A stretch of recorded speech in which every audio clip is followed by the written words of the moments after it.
My name is Hazel Thorne. I'm in my early 30s, and for most of my life, I've been the kind of woman people think they understand quickly, usually too quickly. I'm not loud. I don't compete for attention. I don't interrupt stories to make them about myself. In group settings, especially family gatherings, I've often been described as sweet, practical, or the safe one, the one who listens, the one who remembers birthdays, the one who shows up on time and leaves quietly. What people rarely say, though they often imply, is that they don't expect much from me beyond that. I learned early how underestimation works. It doesn't arrive as cruelty. It arrives as casual laughter, as half jokes were tossed across the room, as smiles that linger a second too long after someone dismisses your idea. You're not attacked. You're simply edited out of the future they imagine. This story begins on a New Year's Eve family party, the kind that's meant to feel warm and hopeful, the kind where champagne glasses clink and everyone talks loudly about what they're going to do next year. That night, I shared something personal, something fragile, a plan I had been quietly building toward for years. They laughed, not all at once, not maliciously, just enough to make it clear that my dreams didn't fit the version of me they carried in their heads. I didn't argue. I didn't defend myself. I didn't storm out or make a scene. I smiled, nodded, and let the moment pass. From the outside, it looked like nothing happened, but something did. This is not a story about revenge. There's no dramatic takedown, no public humiliation, no triumphant speech delivered under a spotlight.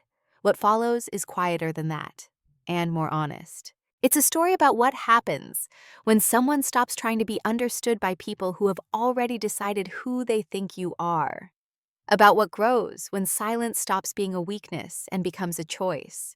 About the strange way laughter fades when progress doesn't announce itself. Over the course of this story, you'll hear about patience, restraint, and the slow recalibration of power, not over others, but over your own life. You'll hear about decisions made privately, progress measured without witnesses, and change that doesn't ask permission to exist. I'm telling this now not to prove anything and not to rewrite the past as something heroic. I'm telling it because it's true, and because many of us have been quietly underestimated by the people closest to us. So before we go any further, I want to ask you something. Gently, honestly, have you ever been laughed at? Not because your dream was impossible, but because it didn't match the version of you others were comfortable with? To the people around me, I was never a mystery. That was the problem. In my family, I had a role so clearly defined that no one remembered assigning it. I was the dependable one, the one who showed up early and stayed late, the one who listened without interrupting, who didn't argue at the table, who helped clear plates while others debated politics or money or dreams too loudly to hear each other. If families were systems, I was the stabilizer. Useful, predictable, quietly necessary. No one worried about me. No one checked in to see if I was becoming something. They assumed I already was. Finished, complete, settled into a version of myself that required no further imagination. At gatherings, conversations flowed around me, not toward me. When I spoke, people nodded politely, the way you nod at background music. My comments were acknowledged, not explored. If I offered an opinion, it was treated as a detail, never a direction. I noticed patterns long before I named them. When my cousin talked about switching careers for the third time, everyone leaned in. When my uncle floated a risky business idea, even his failures were framed as experience. Ambition, when expressed loudly, was treated as potential, even when it had no evidence behind it. When I mentioned working late, or taking a course, or learning something new, the response was always the same: a smile, a gentle, "That's nice," and a quick pivot to someone else's story. They didn't think they were dismissing me. That's what made it worse. To them, I was already doing fine, which is a polite way of saying no one expects you to disrupt anything. I became invisible not because I lacked substance, but because I caused no friction. There's a strange loneliness in being seen as harmless. You're trusted, but never consulted. Appreciated, but never taken seriously. People assume your life will continue on its current track because it always has, and because it's convenient for them if it does. I learned early how to survive inside that assumption. I learned to make myself smaller without shrinking my inner life, to absorb comments without reacting, to store moments away, not as grudges, but as data. I watched how authority was granted, not earned, how volume substituted for vision, how confidence, even when hollow, commanded space. And I watched how silence was interpreted. Silence, I learned, is rarely seen as depth. It's seen as an absence. So that's who I was to them, the quiet one, the reliable one, the woman whose future felt predictable enough to joke about, the one who wouldn't surprise anyone, because no one thought to look closely enough to be surprised. What they didn't see, what they never bothered to check for, was that I was paying attention, that while they spoke freely, I listened deliberately, that while they assumed comfort equaled contentment, I was making internal distinctions they'd never hear out loud. I didn't resent them for it, not at first. I understood how roles form. Families are ecosystems, and once balance is established, change feels like a threat, even when it's healthy. I was rewarded for staying in my lane, so I stayed. I didn't push back. I didn't correct assumptions. I let them believe the version of me that made their world simpler. And for a long time, that felt like maturity. But there's a cost to being underestimated that no one warns you about. It's not the disrespect, it's the erosion of expectation. When no one imagines more for you, you have to be careful not to internalize that limit yourself. I came close once or twice. Still, I carried something quietly with me into every room, an awareness that I was being watched less closely than everyone else, that my movements went largely unnoticed, that my choices didn't trigger alarms. At the time, I thought that meant I didn't matter as much. Later, I would understand it differently, but that understanding didn't arrive yet. At that point in my life, all I knew was this. I had been assigned a role I never auditioned for, and everyone seemed very comfortable with me staying exactly where I was. And the night that role was tested, the night laughter made that expectation unmistakably clear, was closer than I realized. The first moment that stayed with me didn't announce itself as important. There was no raised voice, no insult sharp enough to demand a response, just a sentence said lightly, wrapped in humor, and followed by laughter that arrived a half second too quickly to be accidental. It happened months before the New Year's Eve party, at a smaller family dinner. One of those evenings where the table is crowded, the wine flows freely, and everyone feels entitled to speak a little more honestly than usual. Someone asked me, casually, what I'd been working on lately. I answered truthfully, but carefully. I mentioned a long-term plan I'd been developing, nothing dramatic, just a direction. I spoke in plain language, not because I lacked conviction, but because I'd learned that sounding too certain made people uncomfortable. There was a pause. Then my aunt smiled and said, "That sounds ambitious for you." She laughed immediately after, as if to soften it. A few others joined in, not loudly, not cruelly, just enough to signal that the comment was meant to be taken lightly, not examined. Ambitious for you. No one challenged it. No one asked what she meant. The conversation moved on as if nothing unusual had been said. I smiled too. I always did. Outwardly, I reacted the way I'd been trained to. I nodded. I let the laughter pass through me instead of catching it. I made a small joke of my own to ease the moment, to reassure everyone that I wasn't offended, that there was no tension they needed to manage. Inside, something registered. It wasn't anger, it wasn't humiliation, it was recognition. That sentence had carried information. It revealed the ceiling they had quietly installed above me without my consent.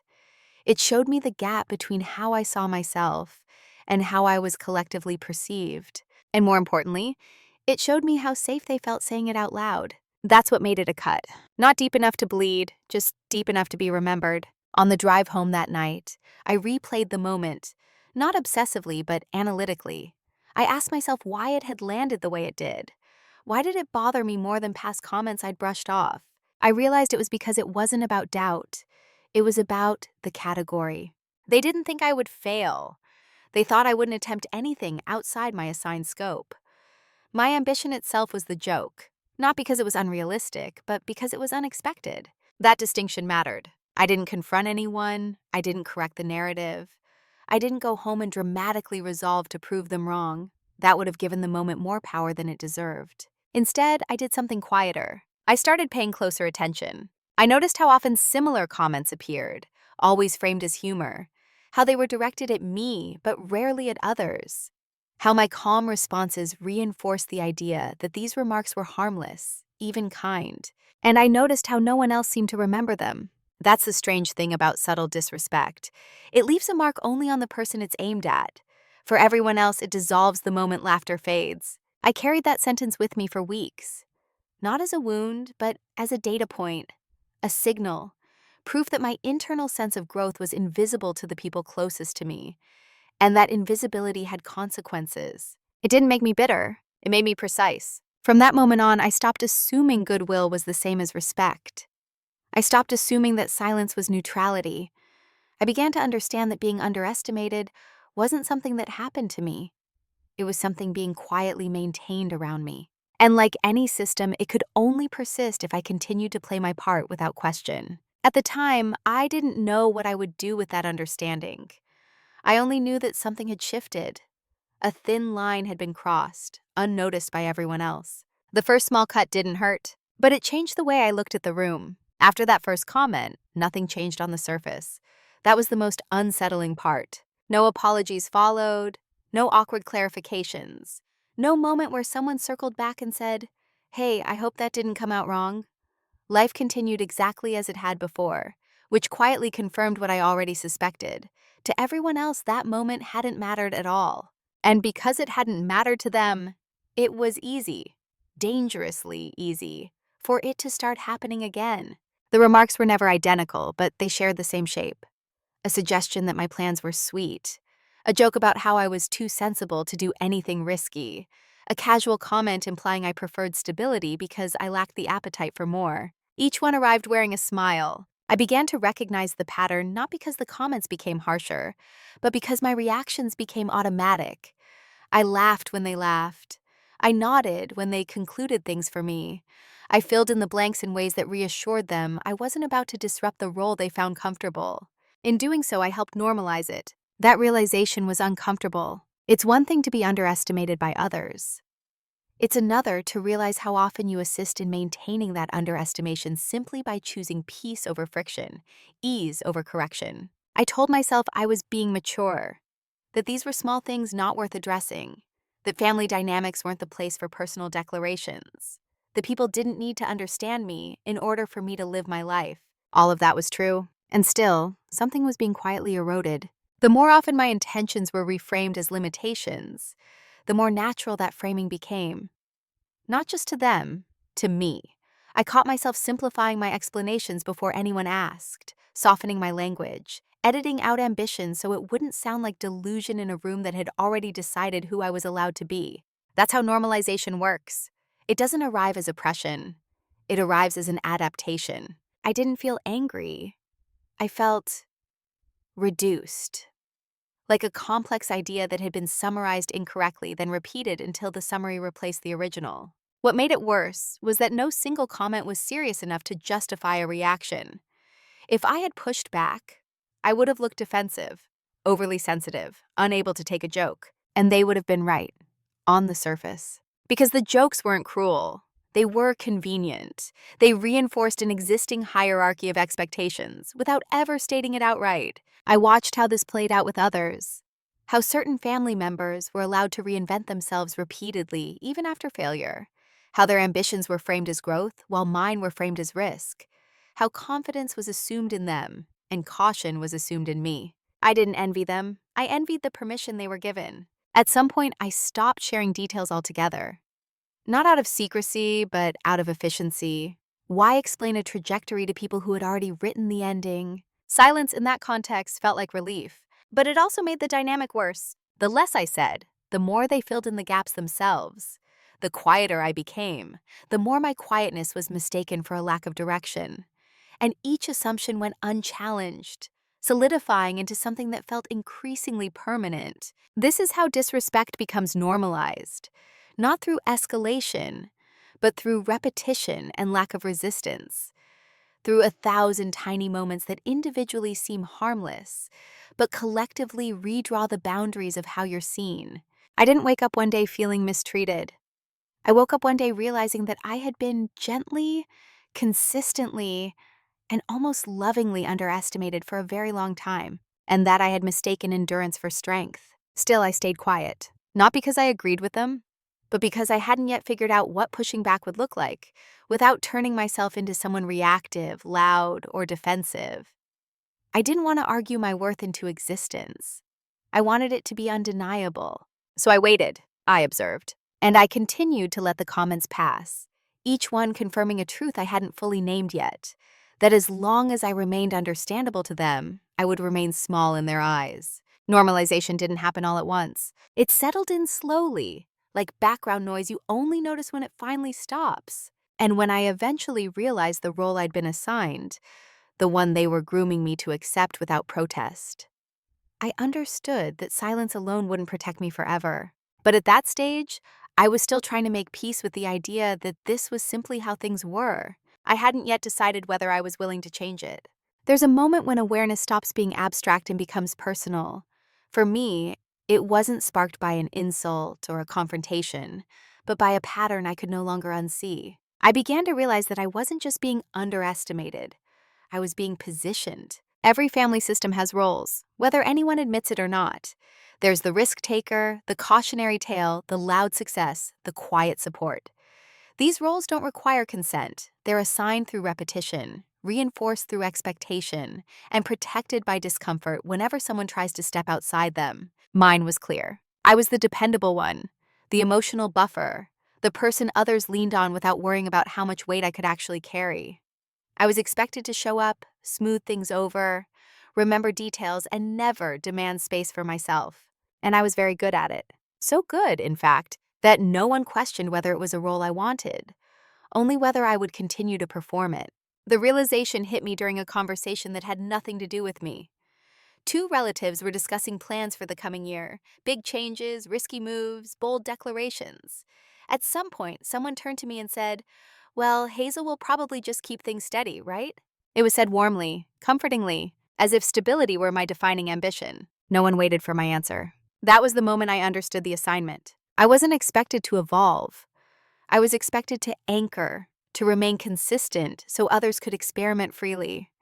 My predictability wasn't incidental, it was functional. That knowledge reframed everything that had come before. The jokes, the smiles, the way my ideas were received was with polite dismissal instead of curiosity. They weren't expressions of doubt. They were expressions of reliance. If I changed, the balance shifted. If I surprised them, the system destabilized. So my growth had to be minimized, not maliciously, but practically. Once I saw it, I noticed how often I was subtly guided back into place. When I spoke about future plans, they were redirected toward safety. When I hinted at ambition, it was reframed as stress. When I expressed dissatisfaction, it was interpreted as temporary fatigue. No one said, "You shouldn't want more." They said, "You're already doing well." And that was the trap. Contentment was projected onto me whether I felt it or not. Gratitude was expected. Desire, quietly discouraged. I didn't feel angry about this. I felt misplaced. Like a piece that had been forced into a puzzle it didn't quite fit, then sanded down until it stopped resisting. What complicated things further was that the role came with benefits: trust, approval, emotional safety. When you're the reliable one, people don't question your intentions. They don't challenge your presence. They assume you're fine. Letting go of that role would mean letting go of ease. And I wasn't sure I was ready to do that yet. So I continued to play it. Consciously now, I fulfilled expectations. I responded predictably. I allowed others to believe they understood me completely, even as I felt increasingly detached from the version of myself they were interacting with. There's a quiet grief that comes with being valued for a version of yourself that no longer feels accurate. You don't feel wronged. You feel unseen. And still I stayed. Because understanding the role doesn't automatically grant you an exit. Sometimes all it gives you is clarity. And clarity can be heavy if you don't yet know what to do with it. At that stage, I hadn't decided to leave the role behind. I was still measuring the cost of stepping out of it, still observing how tightly it was woven into the relationships around me. But one thing had changed permanently. I no longer mistook expectation for truth. I knew now that the version of me they relied on was only a fraction of who I was becoming. And that if I ever chose to shift, it wouldn't be loud, it wouldn't be announced. It would be quiet, deliberate, and deeply unsettling to a system that had grown comfortable with my predictability. I didn't act on that understanding yet, but I carried it with me, waiting for the moment when staying the same would cost more than changing. The shift didn't happen during an argument. There was no dramatic moment where someone finally went too far, no sentence sharp enough to force a reaction.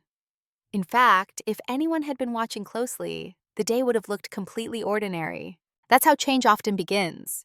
Not with noise, but with clarity. It was a quiet afternoon, the kind where nothing is demanded of you. I was alone in my apartment, sitting by the window with my notebook open in my lap, watching the city move at a pace that felt unrelated to my own. Outside, people were rushing somewhere. Inside, I was still. I had been thinking about a question I hadn't allowed myself to ask directly before. What happens if I keep going like this? Not just externally, showing up, being reliable, meeting expectations, but internally. What happens if I continue editing myself down to fit the version others are comfortable with? The answer came without drama. I disappear. Not all at once, not visibly, but gradually, in the way ambition softens into resignation, if it's never exercised. In the way desire becomes hypothetical instead of directional. In the way you stop imagining futures that don't already feel approved. That realization didn't scare me. It steadied me. For the first time, I wasn't reacting to anyone else's behavior. I wasn't replaying a comment or dissecting a tone. I was looking at my own trajectory, stripped of other people's projections. And I didn't like where passive momentum was taking me, so I did something small, almost insignificant. I wrote one sentence at the top of a blank page. I don't need to be understood to move forward. Reading it back, I felt a subtle release. Not defiance, permission. That sentence reframed everything. Up until then, a part of me had been waiting for the right moment to explain myself better, waiting for someone to ask the right question, waiting for validation that would justify stepping outside the role I'd been given. I realized I could be waiting forever. The shift was internal, but it was precise. I stopped seeing silence as something imposed on me and began seeing it as something I could use. I didn't need to announce a change for it to be real. I didn't need witnesses for growth to count. That afternoon, I went through my plans again. Not the softened versions I shared at dinners, but the real ones. The timelines I had hesitated to commit to. The numbers I had been conservative with. The steps I had delayed because they felt too assertive, too final. And I adjusted them. Not dramatically, just honestly. I gave myself permission to take myself seriously, even if no one else did. What surprised me most was how calm I felt afterward. There was no surge of adrenaline, no sense of rebellion. Just alignment, like something inside me had clicked back into place after being slightly off for years. I didn't tell anyone about this shift. There was nothing to tell. From the outside, nothing had changed. I still answered messages the same way. I still showed up. I still fulfilled the role they expected. But internally, the contract was broken. I no longer felt obligated to maintain their understanding of me. That distinction mattered more than I expected. It meant I could let assumptions stand without correcting them. I could allow people to underestimate my direction without feeling diminished by it. Their perception stopped being something I needed to manage. That day didn't turn me into someone new. It returned me to myself. And from that point on, every choice was filtered through a different question. Not, how will this be received? But does this move me where I intend to go? There was no confrontation to mark the moment. No milestone others could point to later and say, that's when Hazel changed. But I knew. I felt it in the way I stopped over-explaining, in the way I listened more and reacted less, in the way my silence felt grounded instead of defensive. That was the day something shifted, not outwardly, but permanently. And once that shift happened, staying invisible stopped feeling like a loss. It started to feel like an advantage. After that day, my silence changed texture. From the outside, nothing was different. I still spoke calmly. I still listened more than I talked. I still didn't interrupt or dominate conversations. If anyone had been asked, they would have said Hazel was the same as always. But inside, silence was no longer something I endured. It was something I selected. Before, my quietness had been reactive, a response to being overlooked, a way to avoid tension, a habit formed by learning that speaking up rarely changed the outcome and sometimes made it worse. Now it was deliberate. I stopped offering information that didn't need to be offered. I answered questions directly. but I no longer volunteered context or justification. If someone assumed something about my plans, I didn't rush to correct them. I let the assumption sit, unchallenged. Not because I agreed with it, but because I no longer needed to dismantle it. This shift created an unexpected effect. People began to mistake my silence for stagnation. Without new details to react to, they filled the gaps with familiar narratives. The role I had been assigned continued to operate on autopilot. I was still seen as steady, safe, unchanged, and that perception worked in my favor. There's a kind of freedom that comes when others stop watching closely. When they believe they already know your limits, they stop scanning for movement beyond them. Your choices attract less commentary. Your absence from certain conversations goes unnoticed. I started to understand how power can exist quietly, not through assertion, but through unobserved preparation. I listened carefully, not just to what people said, but to what they assumed. I learned which topics triggered attention and which were ignored, which signals caused concern and which were dismissed as just Hazel being Hazel. That knowledge became strategic. When someone joked about me keeping things simple, I smiled and let it pass. When they framed my future as predictable, I didn't object. Their certainty required no maintenance from me. Internally, I was reorganizing everything. Time, energy, focus, all of it was being redirected away from performance and toward execution. I stopped spending emotional resources managing perception. I invested them in systems, skills, and structures that didn't require approval. Silence protected those efforts. It allowed me to move without commentary, to test ideas without premature feedback, to refine plans without having to defend them mid-formation. And because silence had always been associated with passivity in their minds, no one interpreted it as intent. That misinterpretation was useful. I noticed how often people equate quiet with compliance, how they relax around someone they believe won't challenge the status quo, how quickly they reveal their own assumptions when they think you're not a variable. I let them. This wasn't manipulation, it was clarity. I wasn't deceiving anyone about who I was. I was simply no longer correcting a story they had written without my input. The difference mattered. There were moments when old instincts flared, when I felt the urge to clarify, to be seen accurately, to say that's not actually what I'm doing. Each time I paused, and each time I asked myself, what do I gain by being understood right now? Often the answer was nothing, so I stayed quiet. That choice didn't make me colder, it made me calmer. My interactions felt lighter, less charged. I wasn't bracing for dismissal or approval, because I wasn't seeking either. Silence became a boundary rather than a void, and boundaries changed dynamics subtly.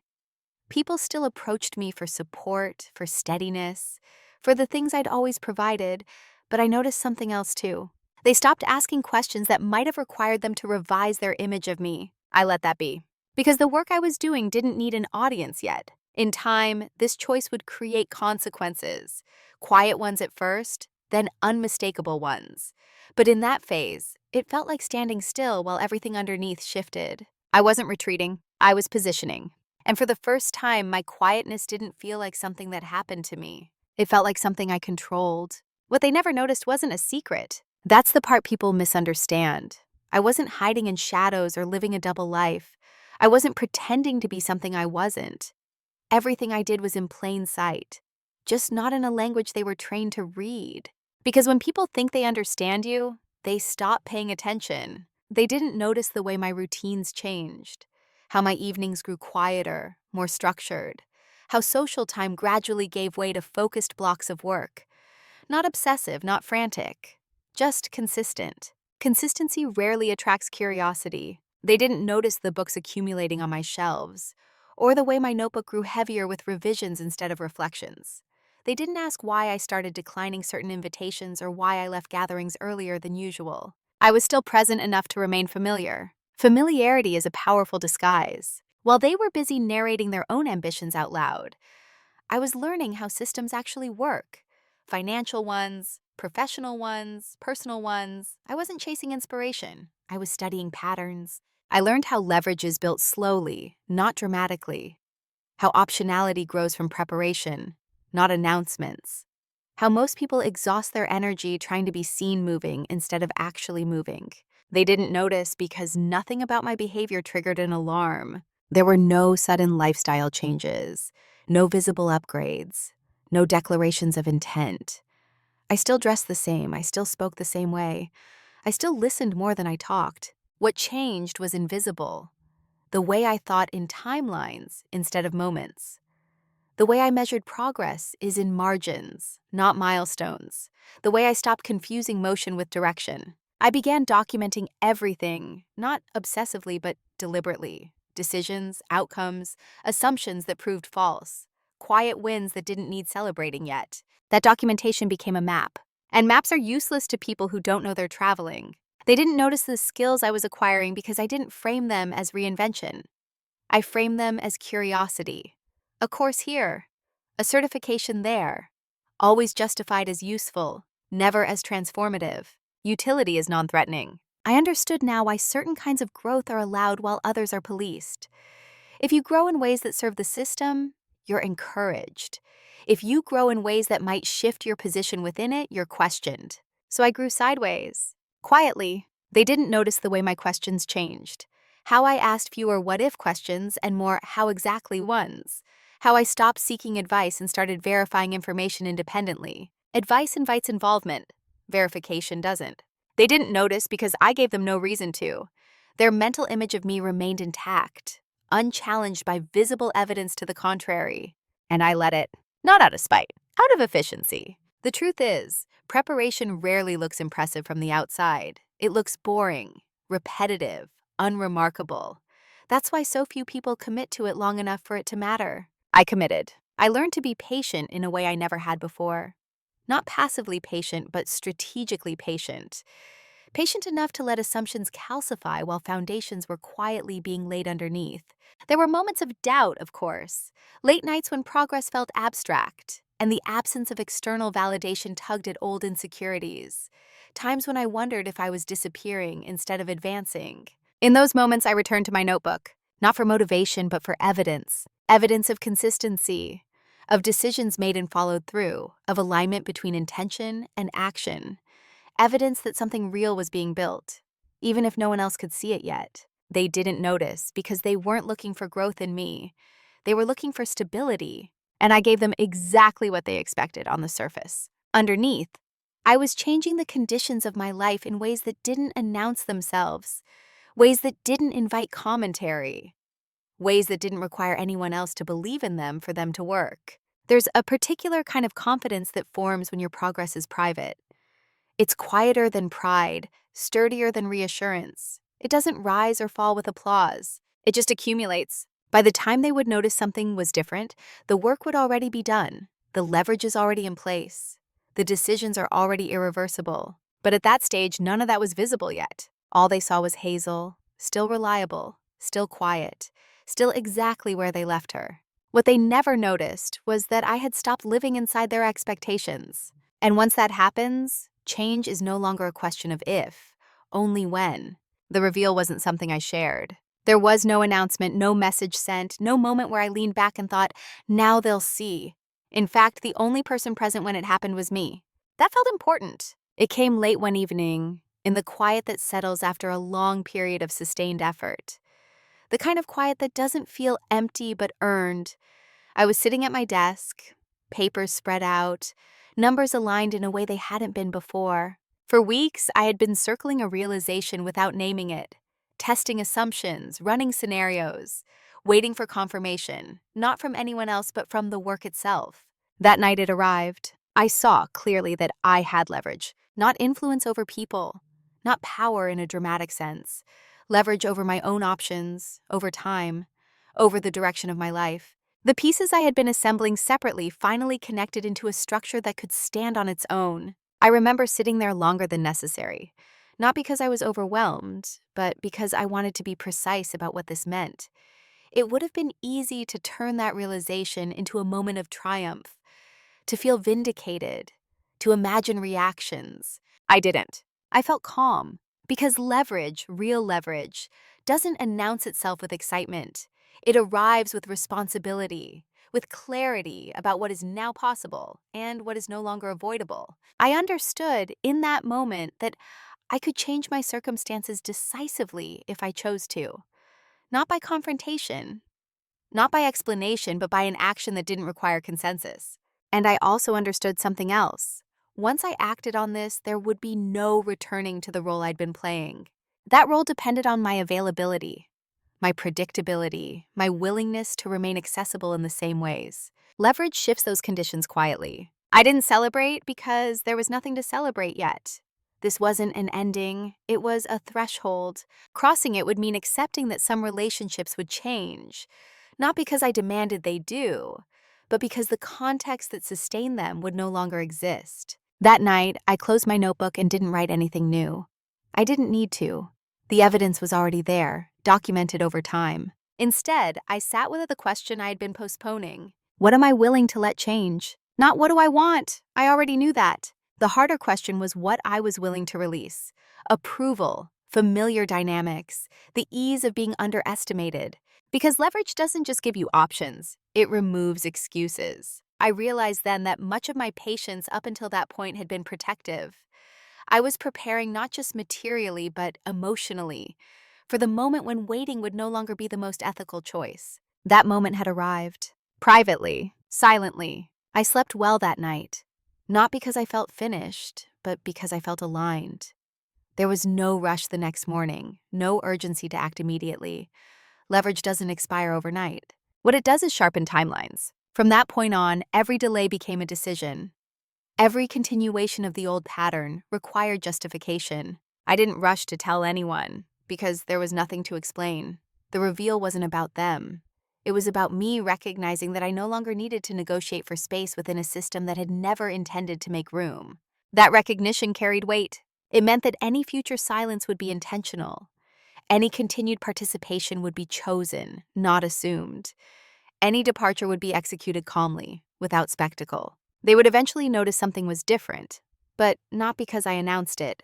They would notice because consequences would ripple outward from choices made quietly, well in advance. That night marked the end of preparation and the beginning of responsibility. Not responsible for proving anything. Responsibility to act with integrity now that I can. And once that door opens, it doesn't close gently. It closes permanently. The decision wasn't urgent, but it was unavoidable. That's what leverage does. It doesn't push you, but it removes the illusion that standing still is neutral. Once I understood what was possible, continuing as before became an active choice rather than a default. And I've learned that the most dangerous decisions are the ones you pretend you're not making. For days after that private realization, I did nothing externally. I went to work, I answered messages. I showed up to family dinners when expected. From the outside, the pattern held. Inside, I was weighing options with a level of seriousness I hadn't allowed myself before. There were several paths available to me. None of them was reckless. None of them was dramatic. Each one led to a different version of my life, and each one required giving something up. I could stay exactly where I was, using my new leverage as insurance, a quiet safety net, a way to feel secure without changing visible dynamics. That option promised comfort, familiarity, minimal disruption, but it also promised stagnation dressed up as stability. I could confront things directly, clarify my intentions, reset expectations, insist on being seen differently. That option appealed briefly to my sense of fairness. It would have been honest, even brave. But it would have required emotional labor from people who had never asked for honesty from me in the first place. And it would have turned my growth into a negotiation. I wasn't willing to bargain with my future. The third option was the hardest to articulate because it didn't involve words at all. I could change the conditions quietly, shift where my energy went, redefine my availability, let outcomes rather than explanations speak, allow distance to form naturally, not as punishment but as a consequence. That option felt irreversible, not because it was extreme, but because it would permanently alter how I was positioned in the system. Once I stopped compensating for other people's expectations, the balance would shift, whether anyone acknowledged it or not. I sat with that truth longer than the others, because I knew myself well enough to understand that once I chose it, I wouldn't be able to pretend nothing had changed. I wouldn't be able to step back into the role without feeling like I was betraying something fundamental. The decision point wasn't about courage. It was about honesty. I asked myself a simple question. If no one ever acknowledges this change, would I still make it? The answer came without hesitation. Yes, that was how I knew. The path I chose didn't require agreement. It didn't require recognition. It didn't even require immediate results. It required alignment, and I had that. So I decided to move forward without announcement. No declarations of independence, no symbolic gestures, just a series of deliberate choices that would slowly but permanently redirect my life. I accepted that some people would be confused later, that some relationships would feel strained without a clear explanation, that my refusal to over-explain would be interpreted as distance, even coldness. I accepted that being misunderstood was no longer my primary concern. That acceptance was the real decision. Everything else would follow naturally from it. There was a quiet grief in that moment, which surprised me. Not because I doubted my choice, but because I understood what it would cost.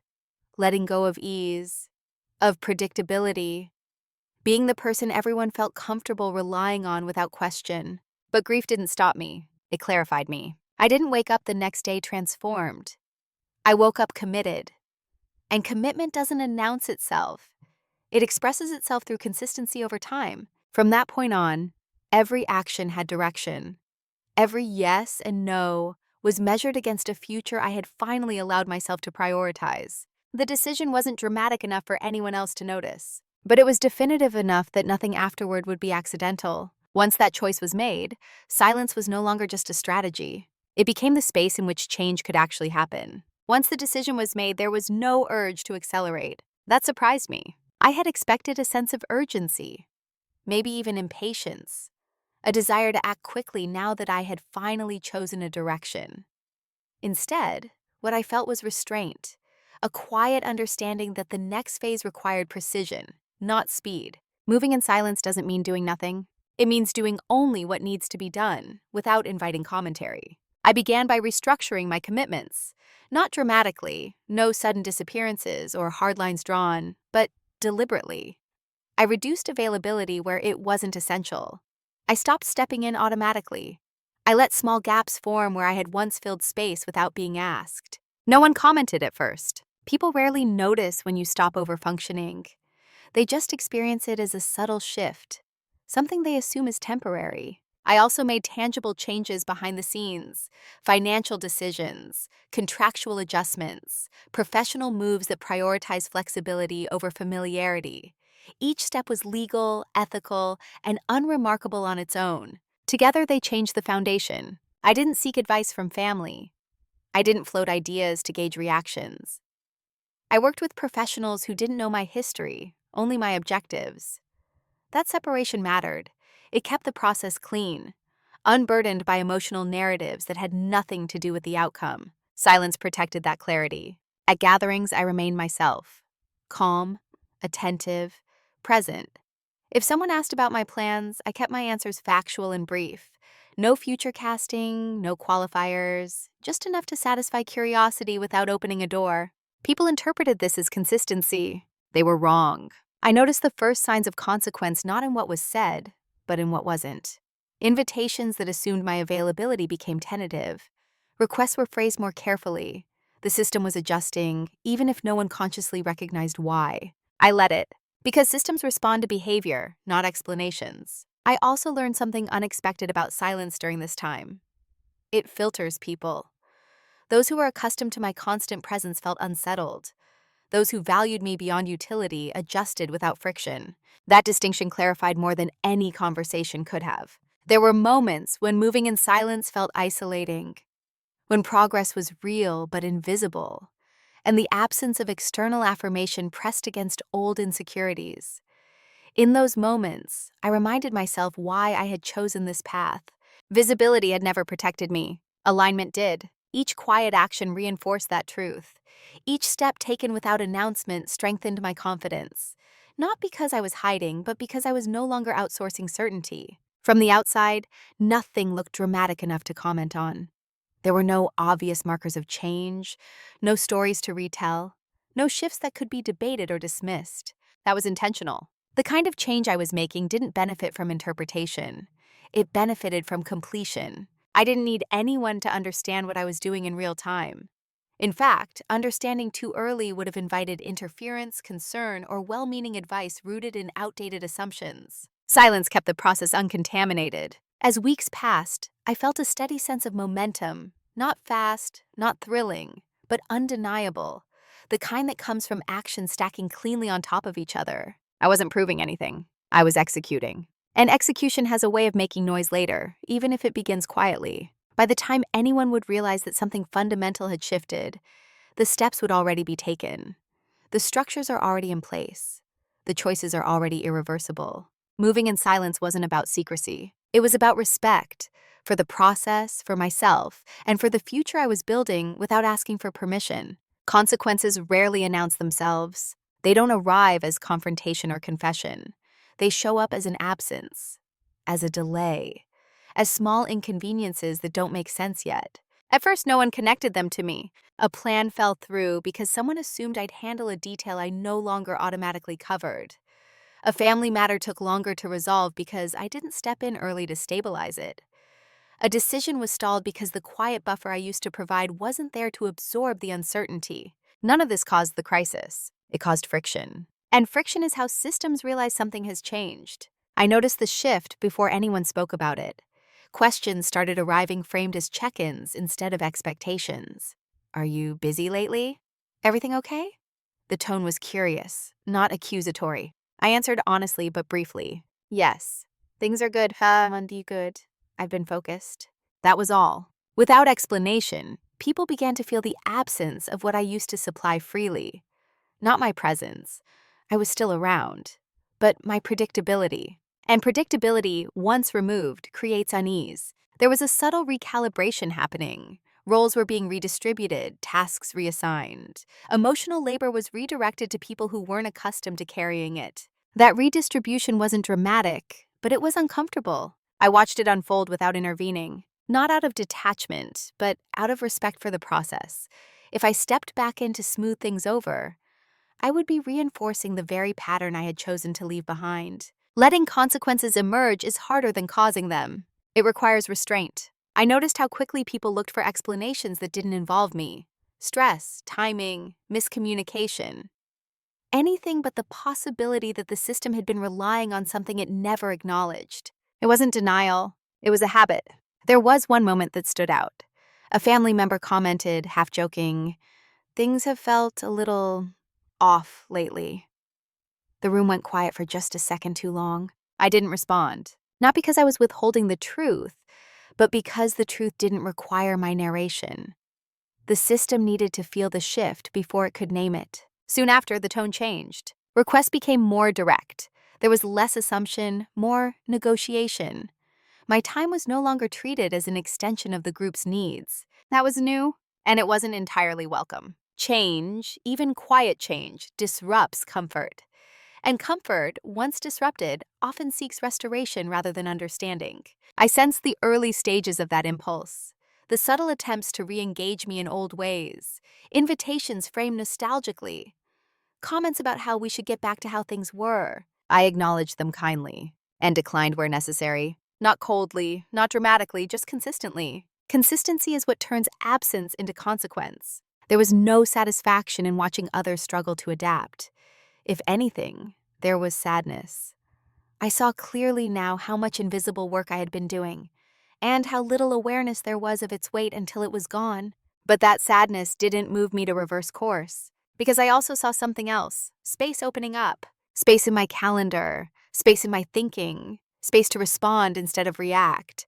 That space was the direct result of consequences I had allowed to exist. For the first time, my energy was no longer being consumed by maintenance.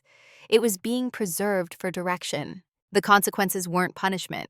They were aligned. And once alignment begins to reveal itself through impact, it becomes impossible to pretend nothing has changed. People hadn't named it yet, but they were starting to feel it. The moment people realize something is wrong is rarely the moment it can still be fixed. By the time concern turns into urgency, the conditions that allowed easy repair are usually already gone. That's what happened next. The tone shifted from curiosity to discomfort, from light check-ins to quiet anxiety. I could feel it in the way conversations hesitated before reaching me, in the way questions were asked and then quickly softened. People were beginning to sense that whatever had changed wasn't temporary, and that unsettled them. There was a growing awareness that I wasn't just busy, that I was elsewhere, not physically, but in orientation. My priorities had shifted, and no amount of casual reconnection could pull them back into alignment with the old pattern. That's when the first attempts to fix things appeared. They came disguised as concern. Someone suggested a family dinner, just like old times. Another reached out with an invitation framed as reconnection, not expectation. There were comments about how much I had always done, how things felt easier when I was more involved. None of it was manipulative. It was reactive. People weren't trying to control me. They were trying to restore a balance they didn't realize had been dependent on my overextension. I listened. I acknowledged. I stayed calm. And I didn't step back in, because by then the timing had passed. Any return to the old role would have required me to undo months of intentional change. It would have required me to pretend that my silence had been accidental, my absence unintentional. That wasn't true. And truth, once internalized, doesn't bend easily. I could sense the confusion, the unspoken question, why won't this go back to normal?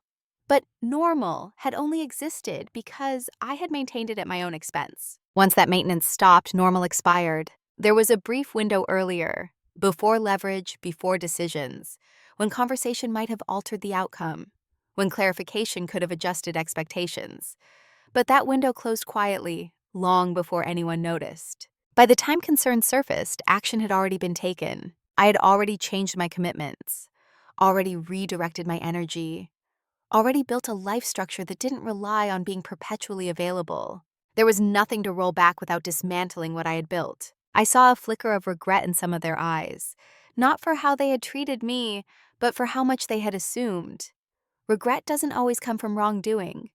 Sometimes it comes from realization. Realization that something valuable was taken for granted. I didn't confront anyone with that truth. There was no need.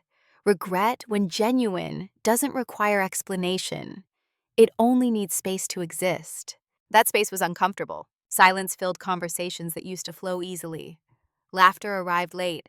Jokes didn't land the same way. People were recalibrating in real time, trying to locate me in a dynamic that no longer had a clear place for the version of me they remembered. And I stayed steady. Not distant, not hostile, just unmoved. That steadiness was what made it clear. This wasn't a phase. There are moments when people realize that access is not guaranteed, that it is a condition, not a constant. Those moments often come too late to renegotiate on familiar terms. This was one of them. I didn't feel triumphant watching that realization settle in. I felt resolved, because I knew that any attempt to fix things now would be about restoring comfort, not respecting change. And I wasn't willing to trade alignment for ease. The truth was simple, even if it was hard to accept. By the time they noticed something was wrong, I had already moved on from the version of myself they were trying to recover. The confrontation, when it finally came, didn't look like one. There was no raised voice, no dramatic pause, no gathering of witnesses. It happened quietly, almost respectfully, because by then everyone involved sensed that volume would change nothing. It was a conversation initiated with caution. Someone asked if we could talk. Not urgently, not accusingly, just carefully, as if approaching something fragile, uncertain whether it would crack or hold. We sat across from each other in a familiar space that suddenly felt neutral. Not warm, not hostile, just stripped of its old assumptions. They spoke first. They said they felt distance. Those things felt different. They weren't sure when it happened, but they missed how things used to be, how I used to be. I listened without interrupting, not because I felt small, but because I felt finished explaining. When I responded, my voice was calm, even, almost gentle. I didn't list grievances. I didn't reference jokes or moments or patterns. I didn't rewind history to justify my position. I said something simpler. I'm not pulling away. I'm just no longer overextending. The words landed softly, but they didn't bounce. There was a pause after that. Not awkward, processing. They asked if something they'd done had caused this. If there had been a misunderstanding. If they had hurt me without realizing it. That was the opening I might have waited years for. And I didn't take it. Because this wasn't about assigning fault. I told them the truth, without heat, that I had changed how I managed my time and energy, that I had taken responsibility for my own direction, that I was still present, but differently. I didn't ask for permission. I didn't seek validation. I stated reality. They tried briefly to reframe it, to soften it into busyness. to interpret it as a phase, to suggest it would pass. I let them. Then I said calmly, "This isn't temporary." That sentence did more than any explanation could have. It closed the loop. I could see the moment they understood. Not everything, but enough. Understood that I wasn't negotiating, that I wasn't upset, that I wasn't waiting for them to respond correctly so I could revert. I wasn't angry. I had decided. The absence of heat unsettled them more than confrontation ever could have. There was nothing to argue against, no emotion to manage, no accusation to defend, just a boundary stated plainly. They asked what I wanted going forward. That question surprised me, because it acknowledged something new, that my wants were now relevant. I answered honestly. I want relationships that don't depend on me shrinking. That was all. No ultimatum, no conditions, just a truth placed on the table. The conversation ended without resolution in the traditional sense. There were no promises, no immediate comfort restored. But something shifted. For the first time, I wasn't being spoken about. I was being listened to.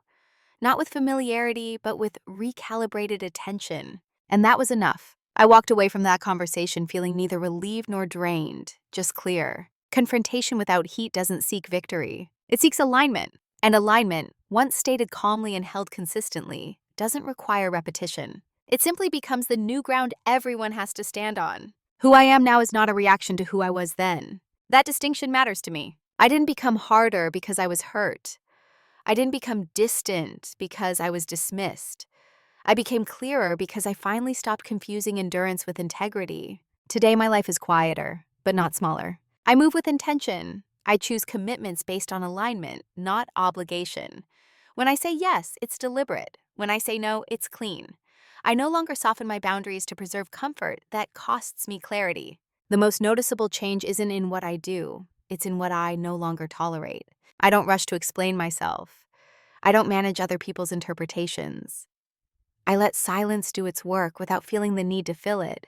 If someone misunderstands me now, I don't scramble to correct them unless the misunderstanding interferes with what matters. That shift alone has changed everything. Relationships feel different, not fewer, but more precise. Some grew quieter. Some fell away without ceremony. Others deepened unexpectedly, once they were no longer mediated by the version of me that existed to stabilize everyone else. I no longer feel responsible for maintaining emotional equilibrium in rooms I didn't destabilize. There's a steadiness that comes from that release. I still listen. I still care. But I no longer absorb what isn't mine to carry. That boundary didn't make me colder. It made me present in a way that isn't depleted. What surprises people now isn't any single achievement or visible transformation. It's the way I occupy space, calmly, unapologetically, without announcing myself or seeking permission. The woman they once assumed would always adjust has stopped adjusting. Not definitely, finally. I still live quietly.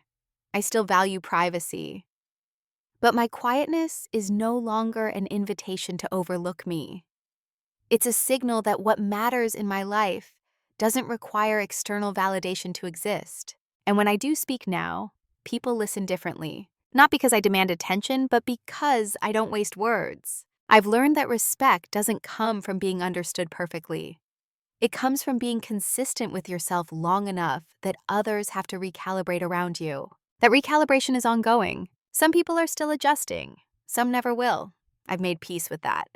Growth doesn't always feel kind to those who benefited from your stillness. I don't resent them. I thank the version of myself that endured long enough to recognize when endurance was no longer noble. Who I am now is someone who trusts timing over urgency, who understands that power doesn't need volume, that dignity doesn't need defense, that growth speaks most clearly when it's no longer asking to be seen. I don't measure my life by reactions anymore. I measure it by coherence, by how well my choices align with my values, by how little energy I spend maintaining stories that no longer serve me, by how steady I feel moving through rooms that once required careful navigation. That steadiness is new, and it's mine. There's a quiet truth I've learned through all of this, one that doesn't announce itself the way advice usually does. The loudest laughter doesn't come from cruelty. It comes from certainty. Certainty that you will stay the same. Certainty that your place is fixed.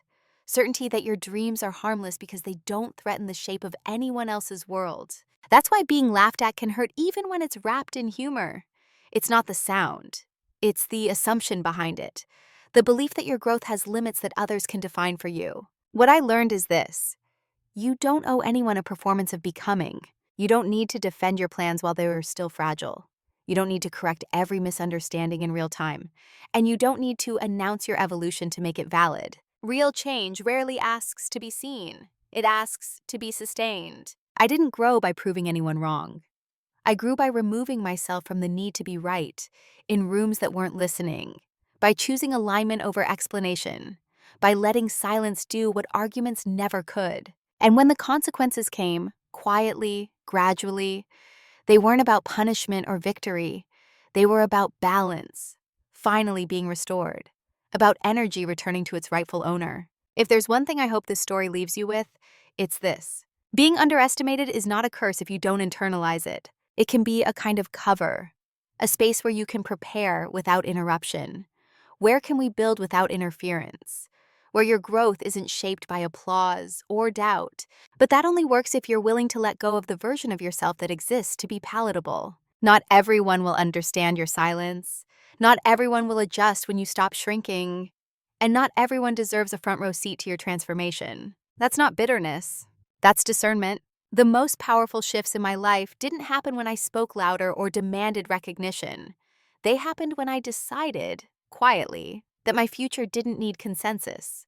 And when I finally stepped forward, there was nothing left to argue about, because growth had already spoken. If you've ever felt underestimated, if you've ever been laughed at, not because your dream was impossible, but because it didn't match the role others assigned you, if you've ever wondered whether staying quiet was costing you more than it was protecting you, I'd like to hear from you. What did you do with that moment? Did you stay? Did you leave?